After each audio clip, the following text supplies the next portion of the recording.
ప్రముఖ stock market analyst సుందర రామి రెడ్డి గారు మార్చి 30-31 తేదీలో కండక్ట్ చేసే ETF index funds, mutual funds, educative webinar లో పాల్గొని మార్కెట్స్ పై పట్టు సాధించాలనుకున్న వాళ్ళు ఈ నెంబర్ కి కాల్ చేసి వెంటనే రిజిస్ట్రేషన్ పూర్తి చేసుకోండి. టాప్ మోర్ US బేస్డ్ ఈ లెర్నింగ్ ప్లాట్ఫామ్. మీరు కూడా స్లాట్ బుక్ చేసుకోవాలంటే ఈ నెంబర్ కి కాల్ చేయండి. నమస్తే, వెల్కమ్ టు సుమన్ టీవీ. నేను విష్ణు. ప్రస్తుతంతో పాటు ప్రముఖ స్టాక్ మార్కెట్ అనలిస్ట్ సుందర రామి రెడ్డి గారు ఉన్నారు. వారితో మాట్లాడదాం. సార్ నమస్తే. సార్ సుందర రామి రెడ్డి గారు. నమస్తే అండి. సార్ సుందర రామి రెడ్డి గారు, లాస్ట్ 1 yearలో మన ఇండియన్స్ అందరూ ఎక్కువగా ఎక్కడ ఎటువంటి ఇన్వెస్ట్మెంట్స్ చేశారు? అంటే లాస్ట్ 1 year అంటే ఈ కరెంట్ ఇయర్లో అండి, అంటే ఏప్రిల్ 23 నుంచి ఈ జనవరి మంత్ వరకు 24 జనవరి వరకు ఈ లాస్ట్ ఆల్మోస్ట్ 11 monthsలో వాళ్ళు హెవీగా ఇన్వెస్ట్ చేసింది బ్యాంక్ డిపాజిట్స్ అండి. బ్యాంక్ డిపాజిట్స్ ఎంత అంటే 17.6 lakhs crore అండి. కానీ బ్యాంక్ లో వచ్చేది 6 to 7% కదా ఎఫ్డీకి. బట్ సేఫ్టీ ఉంది కదా. ఇండియా వాళ్ళకి ట్రెడిషనల్గా ఈ ల్యాండ్, గోల్డ్, బ్యాంక్ డిపాజిట్స్ అంత ఈజీగా మారండి వీళ్ళు. వాళ్ళకి అందులోనే కంఫర్ట్ ఉంది, అందులోనే ఇన్వెస్ట్ చేస్తారు. ఎందుకంటే స్టాక్ మార్కెట్ నాలెడ్జ్ ఇలాంటి ఏదైనా నేర్చుకుంటేనే వస్తుంది, అది రాదు. బట్ బ్యాంక్ డిపాజిట్స్ అలా కాదు, అది పేరెంట్స్ నుంచి కిడ్స్కి జెన్యున్ పరంగా వచ్చినట్టు అంత ఈజీగా వచ్చేస్తుంది అనమాట. పైగా బ్యాంక్స్ ప్రతి విలేజ్లో కూడా ఉంటాయి, ప్రతి సిటీలో ఉంటాయి. అక్కడ పోయి డబ్బులు తీసుకుని పోతే వాళ్ళే ఫీల్ చేస్తారు. And moreover peace of mind, and 1% money guaranteed ఉంటాయి, అండ్ ఫ్రాడ్ జరగవు, అంటే మినిమం 6 to 7% అని వచ్చింది. అందుకని ఇండియాలో ట్రెడిషనల్గా అండ్ పర్టికులర్గా రూరల్ ఇండియాలో బ్యాంక్ డిపాజిట్ చాలా పాపులర్. అమ్మాయి పుట్టగానే ₹1,00,000 బ్యాంక్ డిపాజిట్ చేయటం, అబ్బాయి పుట్టగానే గిఫ్ట్ ఇవ్వటాలు, చాలామంది ఓల్డ్ జనరేషన్ అంతే చేస్తుంటారు. వెరైటీ ఏంటంటే 23లో కూడా, అంటే మోడర్న్ ఏజ్లో కూడా ఆల్మోస్ట్ 17.6 lakh crore బ్యాంక్ డిపాజిట్స్లో పెట్టారు అంటే ఊహించుకోండి ఏ రేంజ్లో పెడుతున్నారు. అందుకని ఇండియాలో ఆల్మోస్ట్ 90% మనీ అంతా తీసుకెళ్ళేసి బ్యాంక్ డిపాజిట్లో ఉంటుంది. రెండో అమౌంట్ పెట్టింది మ్యూచువల్ ఫండ్స్లో అండి, 3.9 lakhs crore. 3.9 lakhs crore. ఇందులో ఒక ఎస్ఐపీల ద్వారానే 2 లక్షల కోట్లు పెట్టారు లాస్ట్ 1 yearలో. ఒక ఎస్ఐపీల ద్వారా, అంటే remaining rest of the money డైరెక్ట్గా ఒకేసారి బల్క్లో పెడతారు కదా వాళ్ళు అనమాట. మొత్తం మీద మ్యూచువల్ ఫండ్స్ అట్రాక్ట్ చేసిన మనీని రఫ్గా 4 lakhs crore అండి. 4 lakhs crore. బట్ స్టిల్ బ్యాంక్తో పోల్చుకొని చాలా తక్కువ అనిపిస్తుంది, కానీ ఒక 10 years పోతే పోల్చుకొని చాలా ఎక్కువ మ్యూచువల్ ఫండ్లో. ఇప్పుడిప్పుడే కొంచెం ఇండియన్స్ మారుతున్నారు అనడానికి ఇది ఎవిడెన్స్ బేస్ అనమాట. స్మాల్ సేవింగ్స్ అండి ఇవి, అంటే పోస్టల్ డిపాజిట్స్ ఉంటాయి కదా, ఇవి 2.2 lakh crore. 2.2 lakh crore. అంటే ఈ bank deposits 100% guarantee funds, debt funds, small savings కూడా ఇవి కూడా అంతే. అంటే వాళ్ళు మ్యూచువల్ ఫండ్ ఇండస్ట్రీలో వచ్చింది మొత్తం మీద 20 లక్షల కోట్లు ఈ గ్యారంటీ రిటర్న్స్ వచ్చే 6 to 7% చోట పెడితే జస్ట్ 4 lakh crore మాత్రమే మ్యూచువల్ ఫండ్స్కి వచ్చింది.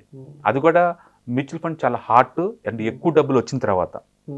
అంటే ఇప్పుడిప్పుడు ఇండియన్స్ పెడుతున్నారు. బట్ ట్రెడిషనల్గా ఇండియా వాళ్ళకి అండ్ బ్యాంక్ డిపాజిట్స్ మీద ఉన్న మోజ్ అంతా ఇంత కాదండి. Gold, bank deposits, real estate ఇంతే. ఈ దాటి బయటికి రావటం అనేది హైలీ ఇంపాసిబుల్, నువ్వు ఎంత ఎడ్యుకేట్ చేసినా సరే. ఎందుకంటే అందులో వాళ్ళకి కంఫర్ట్ ఉంది, వచ్చినా రాపోయినా మనీ గ్యారంటీ ఉంటుంది. స్టాక్ మార్కెట్ ఏంటంటే ఇది కొంచెం హై క్లాస్ వాళ్ళకంటే కొంచెం ఎడ్యుకేషనల్ పీపుల్స్ అనమాట, ఎడ్యుకేషనల్ పీపుల్. బట్ గుర్తుపెట్టుకోండి, మనం ఒక 5 years బ్యాక్తో పోల్చుకుంటే చాలా ఎక్కువ అవుతుంది మ్యూచువల్ ఫండ్స్లో, అందులో డౌట్ లేదు. ఇప్పుడు మంత్లీ యావరేజ్ మీద ఎస్ఐపి రూట్లో 20,000 crores దాటుతున్నారు పర్ మంత్. అంటే 20,000 crores చాలా పెద్ద అమౌంట్ మ్యూచువల్ ఫండ్స్కి. ఇది జస్ట్ బిగినింగ్లో ఉంది. నెక్స్ట్ ఆఫ్టర్ 10 years తర్వాత ఊహించుకోండి ఏ రేంజ్లో పోతాయి ఇవి. డెఫినెట్గా mutual funds going to rise అనమాట. బట్ ఓవరాల్ పిక్చర్ చూసుకున్నప్పుడు అవును, ఇండియాలో చాలా తక్కువ మంది ఇన్వెస్ట్ చేస్తారు మ్యూచువల్ ఫండ్స్లో ఇండియాలో. బట్ ఆ ట్రెండ్ అయితే ఇప్పుడు చేంజ్ అవుతుంది. కాబట్టి 2023లో కూడా జనాలకి ఈ డెట్ ఫండ్స్ మీద మోజు తగ్గలేదు, బ్యాంక్ డిపాజిట్ల మీద మోజు తగ్గలేదు అనడానికి వెరీ క్లాసిక్ ఎగ్జాంపుల్. ఓకే, అంటే దాని మీద ఇండియాలో ఎప్పుడు కూడా 6 to 7%కి అలవాటు పడ్డారు.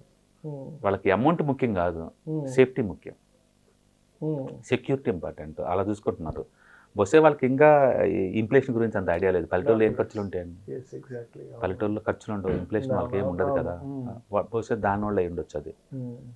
బట్ మొదటి నుంచి ఇండియాలో బ్యాంకింగ్ అవైలబిలిటీ ఎక్కువ ఉంటుంది.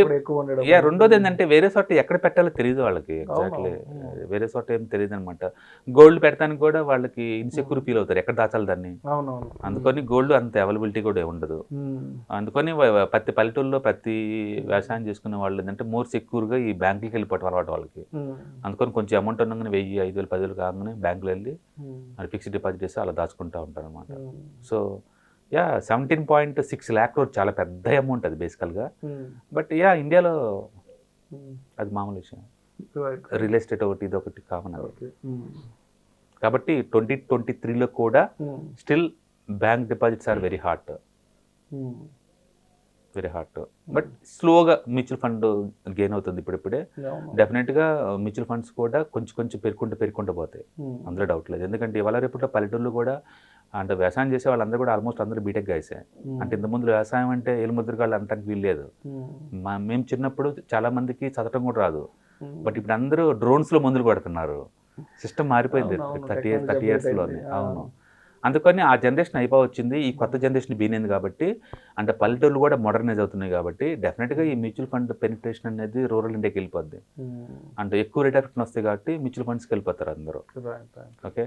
అండ్ యా లాస్ట్ 5 yearsలో కానీ చూసుకుంటే చాలా పెద్ద ఫిగర్ ఇది. మ్యూచువల్ ఫండ్ చూస్తానికి 3.9 lakh crore చాలా తక్కువలాగా అనిపిస్తుంది కానీ Hmm. చాలా పెద్ద ఫిగర్ అది కంపేర్ టు 5 years బ్యాక్తో పోల్చుకుంటే. Right. Right. సో డెఫినెట్గా ముందు రోజుల్లో Hmm. ఈ ఫిక్స్డ్ డిపాజిట్స్ తగ్గుతాయి, ఇది పెరుగుతూ ఉంటాయండి. Hmm. మంది కూడా వెస్టర్నైజ్ కల్చర్లోకి వచ్చేసి ఈక్విటీ బాగా మూవ్ అయ్యే ఛాన్స్ ఎక్కువ ఉంది. Right. Right.